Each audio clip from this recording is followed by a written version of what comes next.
Hello everyone, my name is Shubham Sharma and today we are going to start a new discussion जिसका नाम है alteration in memorandum of association. अगर अभी तक आपने हमारा teacher bye passion YouTube channel subscribe नहीं किया तो प्लीज़ अभी कर लीजिए ताकि आपको फ्यूचर में भी इसी तरह के वीडियोस की नोटिफिकेशन मिलती रहे सबसे पहले। So without wasting of time, let's get started and take a look of memorandum of association. देखिए, सबसे पहले हम मेमोरेंडम ऑफ एसोसिएशन जब पढ़ रहे हैं तो हमें ये जानना ज़रूरी है कि मेमोरेंडम ऑफ एसोसिएशन का मतलब article alteration in memorandum of association का मतलब क्या है। सर, ऑल्ट्रेशन से हमारा मतलब है कि जितनी भी चीज़ें मेमोरेंडम के अंदर दी गई हैं, यानी कि name clause, registered office clause, उसके बाद अगर मैं बात करूँ तो of objective clause, liability clause और कैपिटल क्लॉज, इन सभी के अंदर अगर कोई बदलाव होगा इन फ्यूचर में तो उसको ऑल्ट्रेशन इन मेमोरेंडम बोलेंगे। यानी अगर कंपनी का नाम चेंज किया जाएगा तो भी उसको हम ऑल्ट्रेशन इन मेमोरेंडम बोलेंगे। कंपनी की कैपिटल चेंज होगी तो भी उसको हम ऑल्ट्रेशन बोलेंगे। एंड अगर कंपनी का ऑब्जेक्टिव चेंज होगा, यानी कंपनी आज मान लीजिए सीमेंट का बिजनेस करती है, कल उसका मन किया कि नहीं हम सीमेंट से निकल कर अब इंफ्रास्ट्रक्चर का बिजनेस करेंगे, तो वहाँ पर भी कंपनी का ऑल्ट्रेशन इन मेमोरेंडम होगा। तो सबसे पहला जो ऑल्ट्रेशन पढ़ने जा रहे हैं वो है नेम क्लॉज में, यानी कंपनी का जब नाम चेंज होता है तो उसके अंदर क्या क्या क्या प्रोविज़न होते हैं वो देखेंगे हम। ठीक है, तो चलिए फटाफट से देखते हैं। तो वीडियो शुरू करने से पहले बस एक चीज़ मैं आपको और बता दूं, let me tell you some important point that mode of language will be both in Hindi and English. हम दोनों ही तरह की लैंग्वेजेस का यूज़ करेंगे ताकि आपको मेरी बात आसानी से समझ में आए और मैं भी आप अपनी बात आसानी से समझा पाऊँ। उसके साथ साथ all these slides are written by me, not copying from anywhere. मतलब ये जो स्लाइड्स आप देख रहे हैं या देखने वाले हैं ये सभी की सभी मैंने लिखी है, कहीं से कॉपी नहीं की गई। And lastly, images used in this slides are free from copyright. ये जितने भी इमेजेस आप इसके अंदर देखेंगे सारी की सारी कॉपीराइट फ्री हैं। चलिए तो स्टार्ट करते हैं अपने मेन डिस्कशन को और बात करते हैं पढ़ना ऑल्ट्रेशन इन नेम क्लॉज। अगर नाम चेंज करना है कंपनी को तो क्या से ऑल्ट्रेशन होगा। तो सर सबसे पहले मैं आपको बता दूं कि किसी भी कंपनी का नाम दो कारणों से चेंज होगा। एक तो जब वो खुद ही अपने नाम को चेंज करेगी, यानी कि कंपनी खुद चाहती है उस खुद का नाम चेंज करना, तो वो सेक्शन 13 में कवर होगा। यानी कि जब कंपनी के ऊपर किसी की बाउंडेशन या किसी लॉ के अंदर उसको ज़बरदस्ती चेंज नहीं कराया जा रहा बल्कि उसे खुद अपना नाम चेंज करना चाहती है तो उसके लिए सेक्शन 13 होगा। और लेकिन जहाँ पर रेक्टिफिकेशन कहाँ पर होता है, जहाँ कोई गलती हुई होती है उसको रेक्टिफाई करते हैं ना, तो ऐसे ही यहाँ पे नाम में अगर आपकी कोई गड़बड़ी है तो वहाँ पे रेक्टिफाई होगा आपका नाम। तो रेक्टिफिकेशन के केस में आपको सेंट्रल गवर्नमेंट आपसे ज़बरदस्ती चेंज करवाती है नाम, यानी आपको ऑर्डर दिया जाता है कि भाई आप अपना नाम चेंज कीजिए क्योंकि आपका नाम गलत है, किसी से मिलता जुलता है जो पहले से आपसे पहले कंपनी बन चुकी है उससे पहले आपसे पहले उसका नाम था, तो आपको चेंज करना पड़ेगा। तो उसको हम सेक्शन 16 के अंदर कवर करते हैं। तो चलिए वन बाय वन पढ़ते हैं। वैसे मैं आपको बता दूं सेक्शन 16 आपने ऑलरेडी लास्ट क्लास जो मेमोरेंडम ऑफ एसोसिएशन की क्लास थी वहाँ पे कंप्लीट कर चुके थे, जहाँ पे हमने ये देखा था जब अगर किसी कंपनी का नाम किसी और कंपनी से मिलता है तो वहाँ पर सेंट्रल गवर्नमेंट उससे बोलती है कि भाई तुम अपना नाम चेंज करो, और वो भी विदिन 3 मंथ्स के अंदर चेंज करना पड़ेगा और ऑर्डिनरी रेजोल्यूशन बस पास करा के आप अपना नाम चेंज कर लो। तो ये था सेक्शन 16 का केस। लेकिन जहाँ पर कंपनी खुद से अपना नाम चेंज करना चाहती है तो वहाँ पर क्या सिचुएशन होगी। तो देखिए जब कंपनी चाहती है कि खुद से अपना नाम चेंज करना तो उस केस में सेक्शन 13 अप्लाई होगा। तो अ कंपनी कैन चेंज, एक कंपनी अपना नाम चेंज कर सकती है, लेकिन उसके लिए क्या ज़रूरत है, उसको उसको यहाँ पे ज़रूरत है कि कभी भी वो अपना नाम चेंज कर सकती है, बस केवल उसको स्पेशल रेजोल्यूशन, यानी कि बहुत सारे जो मेंबर आए हुए हैं आपको पहले जो आपके यानी इक्विटी शेयर होल्डर हैं वो मेंबर हैं जो उनकी मीटिंग अरेंज कराइए और उनसे स्पेशल रेजोल्यूशन, यानी कि मेजोरिटी ऑफ मेंबर्स राज़ी हो जाएं कि हाँ चलो नाम चेंज कर सकते हैं। और साथ ही साथ आपको सेंट्रल गवर्नमेंट की रिटन अप्रूवल चाहिए, आपको सेंट्रल गवर्नमेंट की अप्रूवल साथ ही साथ अपने मेंबर से अप्रूवल, तब जाके आप अपना नाम चेंज कर सकते हैं। और लेकिन अगर आपने आपने अगर इन सब में धोखाधड़ी करी है तो आप तो बिल्कुल नाम चेंज नहीं कर सकते। कौन कौन सी चीज़ें हैं, तो the change of name of company shall not be allowed, यानी कंपनी को अलाउड नहीं होगा अगर उसने फॉलोइंग थिंग्स में डिफ़ॉल्ट किया है, यानी कि इन इन जो चीज़ें लिखी हुई हैं इनमें डिफ़ॉल्ट किया है। सबसे पहले कंपनी ने अगर अपने एनुअल रिटर्न में डिफ़ॉल्ट किया है, या फिर फाइनेंशियल स्टेटमेंट में कोई डिफ़ॉल्ट किया है, या फिर कोई ऐसा डॉक्यूमेंट जो रजिस्ट्रार ऑफ कंपनी के पास, यानी जो आरओसी के पास जो फाइल होना था डॉक्यूमेंट्स, आपने वो डॉक्यूमेंट सबमिट नहीं किया, तो भी आप अपना नाम चेंज नहीं कर सकते। उसके साथ साथ आगे ये बताएगा कि जिसने डिवेंचर वालों का इंटरेस्ट और प्रिंसिपल अमाउंट और डिपॉजिट्स वालों का इंटरेस्ट और प्रिंसिपल अमाउंट में डिफ़ॉल्ट किया है, तो वो भी अपना नाम चेंज नहीं कर सकते। यानी कि आपको इन सब में डिफ़ॉल्ट नहीं करना है अगर आप अपना नाम चेंज कराना चाहते हैं। अगर ऐसा करते हैं तो आपको अपना नाम चेंज नहीं कर सकते। तो चलिए आगे बढ़ते हैं। अगर आपने सब कुछ ठीक रखा है और आप अपने सारे डिफ़ॉल्ट नहीं किए हुए, तो फिर उसके बाद अगर आपने सेंट्रल गवर्नमेंट से अप्रूवल ले ली, स्पेशल रेजोल्यूशन पास करा लिया, तो उसके बाद क्या करना पड़ेगा आपको, इस सारी चीज़ें ले जाके आरओसी को जमा करनी पड़ेंगी, क्योंकि आरओसी को अपने डेटा में आपका नया नाम चढ़ाना पड़ेगा और आपको नए नाम से सर्टिफिकेट इशू करना है। तो इसीलिए on any change in name of company, company का कुछ भी नाम अगर चेंज होता है तो द रजिस्ट्रार सेल एंटर, तो रजिस्ट्रार क्या करता है, आपका नाम अपने पुराना नाम काट देता है और आपका नया नाम चेंज करके चढ़ा देता है, अपने डेटा में लिख लेता है और आपको नया फ्रेश सर्टिफिकेट ऑफ इनकॉर्पोरेशन दे देता है, यानी कि आपके नए नाम से सर्टिफिकेट दे देता है आपको। With the new name change shall be complete effective only the issue of search certificate, मतलब कि आपको नए नाम से सर्टिफिकेट दे देता है। लेकिन देखिए यहाँ पे नीचे एक बारीकी से कुछ लिखा हुआ है। यहाँ पे बोला गया है कि अगर कोई कंपनी बस केवल अब ये चाहती है कि उसके नाम अगर वो प्राइवेट से पब्लिक में बदली है या फिर पब्लिक से प्राइवेट में बदली है, तो उस केस में ये इतना ज़्यादा तामझाम करने की ज़रूरत नहीं है, बस केवल यही चीज़ यहाँ पे बताया गया है। तो चलिए ये था हमारा ऑल्ट्रेशन इन नेम क्लॉज, जहाँ पर हमने दो तरीके से देखा कि नेम कैसे चेंज होता है, एक तो खुद से और एक रेक्टिफिकेशन, जहाँ पे हमारा नाम एक दूसरे से मिलता जुलता है। तो रेक्टिफिकेशन वाला तो भाई हमने लास्ट क्लास डिस्कस कर लिया था, सेक्शन 60। आज हमने सेक्शन 13 डिस्कस कर लिया। तो चलिए आगे बढ़ते हैं। अब देखते हैं उसके दूसरे पॉइंट में, यानी एमओए के अंदर जो ऑब्जेक्टिव क्लॉज, यानी कि अगर कोई कंपनी अपना काम ही चेंज करना चाहती है तो उस केस में क्या प्रोविजंस होंगे। तो ऑल्ट्रेशन यानी चेंज किसमें, ऑब्जेक्टिव क्लॉज के अंदर। तो चलिए आगे देखते हैं।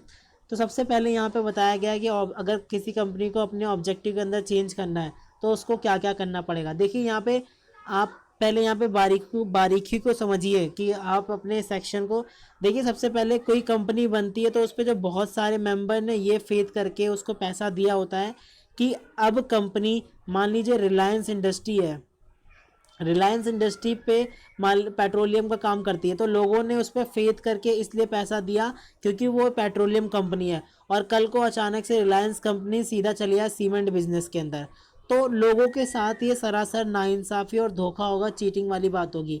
इसीलिए इस लॉ ने ऑब्जेक्ट क्लॉज को चेंज करना इतना ईजी नहीं रखा है, थोड़ा इसके टफ प्रोविज़न रखे हैं। देखिए सबसे पहले तो आपको स्पेशल रेजोल्यूशन पास कराना पड़ेगा। स्पेशल रेजोल्यूशन का मतलब आपको जितने भी शेयर होल्डर हैं उनको बुला के उनसे मेजॉरिटी ऑफ लोगों से ये राज़ी करवाना होगा कि आप अपना रेजोल्यूशन चेंज कर लें। उसके बाद क्या करना पड़ेगा, देखिए अगर मान लीजिए कंपनी ने प्रोस्पेक्टस इशू नहीं किया, यानी कि मान लीजिए कंपनी ने अगर अपने शेयर्स, यानी कंपनी ने पब्लिक से पैसा नहीं उठाया, तो उस केस में कंपनी के ऊपर कम प्रोविज़न लगेंगे, यानी टफ प्रोविज़न नहीं लगेगा। यानी अभी कंपनी के अंदर बाहर वालों का पैसा नहीं आया, तो उस केस में क्या होगा, any change in object clause shall be as per provision of article of company. यानी यहाँ पे ज़्यादा टफ प्रोविज़न नहीं है, आपके आर्टिकल ऑफ एसोसिएशन में जैसा दिया गया है वैसा फुलफिल कीजिए और अपना ऑब्जेक्ट क्लॉज चेंज कर लीजिए। लेकिन जहाँ पे कंपनी ने प्रोस्पेक्टस इशू कर दिया, प्रोस्पेक्टस इशू करने का मतलब आपने मार्केट से यानी पब्लिक से पैसा अपनी कंपनी में मंगा लिया है, तो उस केस में क्या होगा, a company which is raised money from public, यानी जिसने पब्लिक से पैसा मंगा लिया है, उस केस में क्या होगा कि आपको स्पेशल रेजोल्यूशन पास कराना पड़ेगा। लेकिन यहाँ पे क्या होगा, एक मीटिंग अरेंज करनी पड़ेगी और उसमें जो मेंबर आपके दूर रहते हैं तो उनको चिट्ठी भेज के, यानी कि पोस्टल बैलेट से वोटिंग करानी पड़ेगी। अब पोस्टल बैलेट क्या होता है, पोस्टल बैलेट में आपको क्या करना होता है, कंपनी के लिफाफे में, यानी कंपनी की तरफ से उस शेयर होल्डर को एक चिट्ठी जाएगी जिसके अंदर लिखा होगा कि कंपनी अपना ऑब्जेक्ट क्लॉज चेंज करना चाहती है। उसके साथ एक और कागज़ होगा जिसके अंदर उसकी राय मांगी जाएगी, यानी उसका वोटिंग होगा कि कि अपना वो अपना वोट दे के भेजे कि इसके अंदर वो किसके अगेंस्ट है या फिर सपोर्ट में है। तो ये चिट्ठी दोबारा से कंपनी को वापस भेज दी जाएगी, इसके थ्रू वोटिंग होगी। और जो लोग कंपनी के आसपास रहते हैं यानी कंपनी की जनरल मीटिंग अटेंड कर सकते हैं वो लोग आके वहाँ वोट करेंगे। तो इस तरह से दो तरह से वोटिंग होगी। और उसके बाद आपको न्यूज़पेपर में इश्तिहार यानी कि एडवर्टीजमेंट देनी पड़ेगी, एक तो इंग्लिश में और एक जो वहाँ की लोकल लैंग्वेज है उसमें। और बताना पड़ेगा कि कंपनी ऐसा क्यों कर रही है, अपना ऑब्जेक्ट लॉ चेंज करने जा रही है तो क्यों करने जा रही है। ठीक है, तो ये दो तीन तीन हमने दो डिस्कशन कर ली, 2 पॉइंट। उसके बाद क्या है, उसके बाद अगर मान लीजिए कुछ लोग राज़ी नहीं होंगे, आप अपना ऑब्जेक्ट लॉ चेंज करना चाहते हैं, तो मान लीजिए कि बहुत सारे लोग तो राज़ी होंगे लेकिन जो लोग राज़ी नहीं होंगे यानी जो लोग आपकी इस बात से सहमत नहीं है तो उनको डिसेंडिंग शेयर होल्डर बोलते हैं। यानी जो लोग राज़ी नहीं है आपके ऑब्जेक्टिव क्लॉज से तो वो लोग चाहेंगे कि आप उनका पैसा वापस कर दें। तो इसीलिए आप उनको अपॉर्चुनिटी टू एग्जिट यानी बाहर जाने का रास्ता देंगे और उनके पैसे वापस कर देंगे। तो ये बात थी हमारी, 3 प्रोविज़न हम पढ़ चुके हैं। वोटिंग होगी, स्पेशल रेजोल्यूशन चाहिए, वो भी पोस्टल बैलेट से। और उसके साथ साथ आपको डिसेंडिंग जो शेयर होल्डर हैं उनको आपको बाहर जाने का यानी पैसे वापस करके बाहर जाने का रास्ता देना होगा। और न्यूज़पेपर में आपको एडवर्टीजमेंट देनी पड़ेगी। और चलिए आगे देखते हैं। और उसके बाद क्या होगा, जब आपने ये सब कुछ कर लेंगे तो आपको रजिस्ट्रार के पास 30 डेज़ के अंदर आपको अपने नया ऑब्जेक्ट के साथ अपने डॉक्यूमेंट्स को सबमिट करना पड़ेगा। आपने स्पेशल रेजोल्यूशन पास करा लिया और 30 दिन के अंदर आपको वहाँ सबमिट करना पड़ेगा। और अगर आपने ये सब कर लिया तो इसको फिर इसके बाद आपका ऑब्जेक्ट क्लॉज चेंज हो जाएगा। तो ये था चेंज इन ऑब्जेक्ट क्लॉज। अब आगे देखते हैं। अगर कोई कंपनी अपना रजिस्टर्ड ऑफिस चेंज करती है यानी कि अगर कोई कंपनी अपना ऑफिस चेंज करती है तो उस केस में क्या होगा। तो उस केस में देखिए इसके भी अलग अलग प्रोविज़न बनेंगे, उसको सेक्शन 12 के अंदर कवर किया गया है। देखिए सबसे पहला प्रोविज़न क्या है, जब कंपनी अपना ऑफिस चेंज कर रही है तो पहला पॉइंट है कि या अगर कंपनी अपना ऑफिस चेंज कर रही है तो पहला पॉइंट ये है कि कंपनी बस केवल एक ही, मान लीजिए गाज़ियाबाद में कंपनी है तो गाज़ियाबाद के एक गली छोड़ के दूसरी गली में शिफ्ट हो रही है। यानी ये कोई इतना बड़ा काम नहीं है जिसके लिए मेंबर्स की मीटिंग बुलाई जाए और अपनी पीछे वाली गली में शिफ्ट होने के लिए मेंबर से स्पेशल रेजोल्यूशन पास कराया जाए। तो इसलिए यहाँ पर बस केवल बोर्ड ऑफ डायरेक्टर का रेजोल्यूशन पास होना ज़रूरी है बस। और जो आपने नया एड्रेस है वो 15 दिनों के अंदर अंदर अपने आरओसी को यानी रजिस्ट्रार ऑफ कंपनी को नए एड्रेस की कॉपी के साथ आपको इन्फॉर्म करना है दैट कि आपने अपने रजिस्टर्ड ऑफिस में चेंजेस किए हैं। सेकंड पॉइंट है कि अगर मान लीजिए कि आपने शहर चेंज कर दिया, शहर चेंज नहीं किया था फर्स्ट पॉइंट में, अब क्या है आपने शहर चेंज कर दिया, मान लीजिए आप गाज़ियाबाद से लखनऊ शिफ्ट हो गए और लेकिन आपकी आरओसी चेंज नहीं हुई है। यहाँ पे आरओसी का मतलब हो गया रजिस्ट्रार ऑफ कंपनी। यानी भारत में 2 स्टेट ऐसे हैं जिनके अंदर स्टेट तो सेम है, जैसे महाराष्ट्र और तमिलनाडु। ये 2 स्टेट ऐसे हैं जिनके अंदर एक ही स्टेट के अंदर 2 आरओसी हैं। तो इस केस में क्या होगा कि अगर आपकी आरओसी सेम है यानी आपकी स्टेट तो एक है और आपकी आरओसी भी सेम है, तो उस केस में भले ही आप चंडीगढ़ से गाज़ियाबाद से लखनऊ चले गए तो उस केस में क्या क्या प्रोविज़न होगा। सबसे पहले तो अगर आप सिटी चेंज कर रहे हैं तो आपको स्पेशल रेजोल्यूशन चाहिए मेंबर्स का, उसके साथ साथ बोर्ड ऑफ डायरेक्टर का रेजोल्यूशन चाहिए।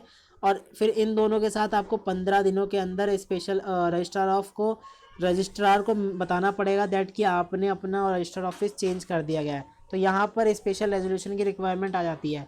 अब तीसरा पॉइंट है यहाँ पर कि आप एक आरओसी से दूसरे आरओसी में जा रहे हैं यानी कि स्टेट सेम है।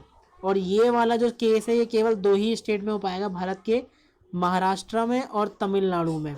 तो ये 2 स्टेट के अंदर क्या चीज़ है, ये 2 स्टेट में आरओसी 2 हैं। इसलिए जैसे महाराष्ट्र के अंदर एक तो मुंबई में और दूसरी पुणे के अंदर आरओसी है, तो जब मुंबई से कोई कंपनी पुणे शिफ्ट होगी तो उस केस में ये वाला सिचुएशन हो जाएगा कि स्टेट तो सेम लेकिन आरओसी 2-2 हो गई। तो इस केस में क्या होगा कि कहीं कोई कंपनी आरओसी ना खेलते रहे यानी कहीं मुंबई वाली आरओसी पुणे के पास भेजे, पुणे वाली आरओसी मुंबई के पास भेजे, तो ऐसे में बेचारी कंपनी फंस के रह जाएगी। इसीलिए जिस स्टेट में 2 आरओसी होती हैं तो उन आरओसी के ऊपर भी एक एडिशनल ऑफिसर अपॉइंट किया जाता है जिसे हम रीजनल डायरेक्टर बोलते हैं।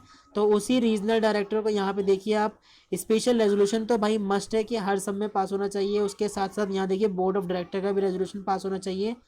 और उसके बाद बताया गया कि कंफर्मेशन चाहिए रीजनल डायरेक्टर से, यानी जो दो आरओसी के बीच में उनका जो हेड होता है रीजनल डायरेक्टर, आप उससे कोई कंपनी जैसे मुंबई से पुणे शिफ्ट हो रही है तो रीजनल डायरेक्टर से पहले कंफर्मेशन लेके आएगी वो कंपनी, और रीजनल डायरेक्टर के कंफर्मेशन के बाद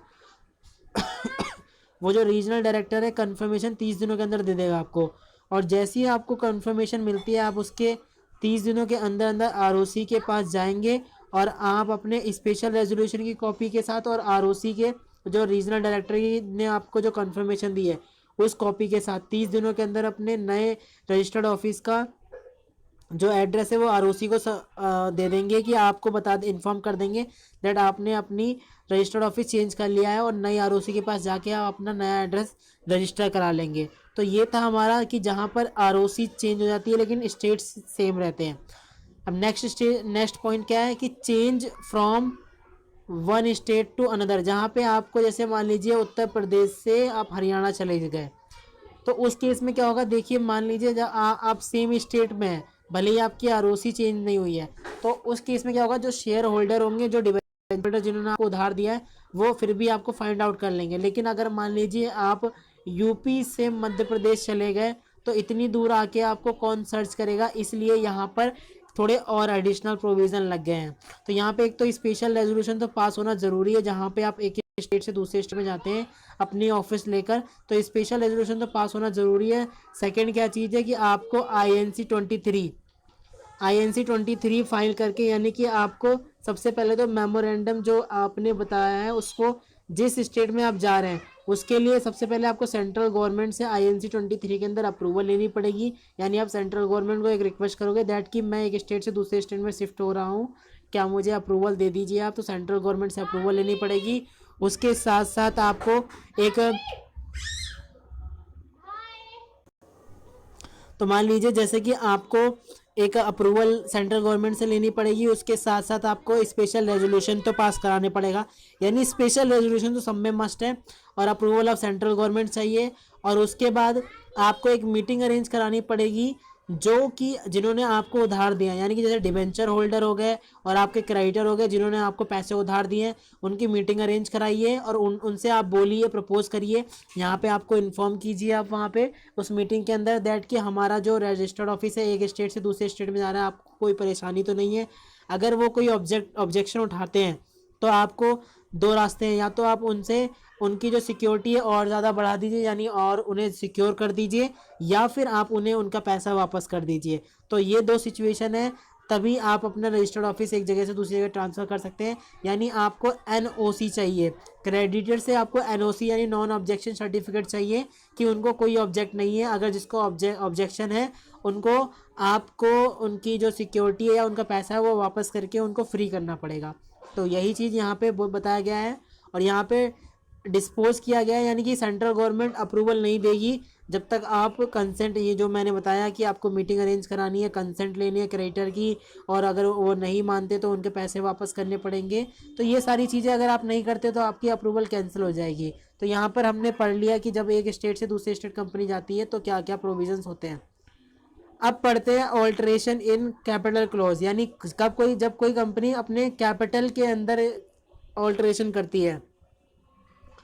तो देखिए जब कोई कंपनी अपने कैपिटल के अंदर ऑल्ट्रेशन करती है, यानी कि कैपिटल क्लॉज में चेंज करती है, जो अपने शेयर कैपिटल को डाइवर्ट करती है या कंसोलिडेट करती है, तो उसे किसी भी तरह के चेंजेस करती है उसे कैपिटल क्लॉज के अंदर ऑल्ट्रेशन बोला जाता है। लेकिन ऐसा कोई ऑल्ट्रेशन जब तक अलाउड नहीं होगा जब तक उसके आर्टिकल ऑफ एसोसिएशन में लिखा नहीं होगा, यानी कैपिटल क्लॉज के अंदर ऑल्ट्रेशन करने के लिए सबसे पहले उसके आर्टिकल ऑफ एसोसिएशन में इसकी इजाज़त यानी कि ऑथराइजेशन होनी चाहिए इस चीज़ की। देन उसके बाद अगर मैं बात करूँगी कि ऑल्ट्रेशन किस किस पर्पज़ से हो सकते हैं, तो ये 5 पर्पज़ दिए गए हैं। सबसे पहला है कि अपने कंपनी अपनी शेयर कैपिटल बढ़ा सकती है, और किसके थ्रू, नए शेयर इशू करके, यानी मार्केट में नए इक्विटी शेयर इशू करके कंपनी अपने इंक्रीज कर सकती है शेयर कैपिटल। या फिर एक काम कर सकती है, जो बड़े बड़े अमाउंट के, जो छोटे छोटे अमाउंट के शेयर्स थे उनको एक साथ इकट्ठा करके एक बड़े अमाउंट का शेयर कंसोलिडेट कर सकती है। कंसोलिडेट करना, इकट्ठा करना या जोड़ना, जोड़ सकती है छोटे छोटे शेयर्स को बड़े अमाउंट के अंदर, ओके, मान लीजिए 5 रुपये का शेयर था, 2 रुपये का शेयर था, 3 रुपये का शेयर था, सबको जोड़ के बड़े बड़े अमाउंट में बना दिया और उनको इकट्ठा कर दिया। तो इससे उनके शेयर्स के अंदर प्रभाव पड़ेगा, यानी शेयर कैपिटल उनकी कम हो जाएगी। तो इसे भी ऑल्ट्रेशन इन कैपिटल क्लॉज बोला जाएगा। इसके बाद बोला गया कन्वर्जन करना है फुल्ली पेड शेयर को स्टॉक के अंदर। मान लीजिए 10-10 रुपये वाले शेयर थे और सबके पैसे आ चुके, तो ऐसे लोगों के सबके उठा के सारे शेयर स्टॉक में कन्वर्ट कर देना है। तो इसको कन्वर्जन बोला जाएगा। एक मिनट। तो इसको कन्वर्जन बोला जाएगा। देन इसके बाद क्या है, अगर कोई कंपनी फुल्ली पेड शेयर को स्टॉक में कन्वर्ट करती है या वैसा वर्सा, यानी कि चाहे स्टॉक में कन्वर्ट कर सकती है या उस अपने स्टॉक को दोबारा से फुल शेयर्स में कन्वर्ट कर दे, यानी स्टॉक चाहे शेयर्स को स्टॉक में चेंज कर दे, चाहे शेयर स्टॉक को शेयर्स में चेंज कर दे। उसके बाद बोला गया सब डिवाइडिंग एग्जिस्टिंग शेयर्स को, जो उसके एग्जिस्टिंग शेयर्स थे उन्हें छोटे छोटे अमाउंट में डिवाइड कर दे, यानी कि एक बड़े शेयर्स थे उनको छोटे छोटे टुकड़ों में डिवाइड कर दे, इससे उसके शेयर कैपिटल इंक्रीज हो जाएगी। या फिर कैंसिलेशन कर दे अनइश्यूड शेयर। मान लीजिए 20,000 के शेयर थे, अभी तक उन्होंने 18,000 ही शेयर इशू किए, बचे हुए 2,000 को कैंसिल कर दे और अपनी पेडअप शेयर कैपिटल और ऑथराइजेशन शेयर कैपिटल ये 18,000 रुपये कर दे, 18,000 कैपिटल कर दे। तो एक तरीका ये है। तो यानी इन 5 तरीके से अपने ऑल्ट्रेशन कर सकती है कोई कंपनी। रिक्वायरमेंट ऑफ रेजोल्यूशन, अगर आप ऐसा करते हैं इसके लिए आपको कंपनी से ऑर्डिनरी रेजोल्यूशन की ज़रूरत पड़ेगी और इसके बाद आपको आरओसी को 30 दिनों के अंदर अंदर इसकी इन्फॉर्मेशन देनी पड़ेगी। तो आई थिंक आपको यहाँ तक सारी बातें समझ में आ गई होंगी। अगर आ गई हैं तो अच्छी बात है, नहीं आई है तो प्लीज़ मुझे कमेंट बॉक्स में ज़रूर बताएं, मैं आपकी क्वेरीज ज़रूर दूर करूँगा। तो यहाँ तक हमने ऑल्ट्रेशन, पहले हमने पढ़ा मेमोरेंडम ऑफ एसोसिएशन, उसके बाद आज हमने अपने ऑल्ट्रेशन को कंप्लीट कर लिया है। तो आई होप आपको ये वीडियो पसंद आई होगी। वीडियो पसंद आई तो प्लीज़ वीडियो को लाइक करना, चैनल को सब्सक्राइब करना ना भूलें। और लास्टली जय हिंद। चलिए मिलते हैं आपसे अपनी नेक्स्ट क्लास में, तब तक के लिए अपना ध्यान रखें। Thank you so much for watching.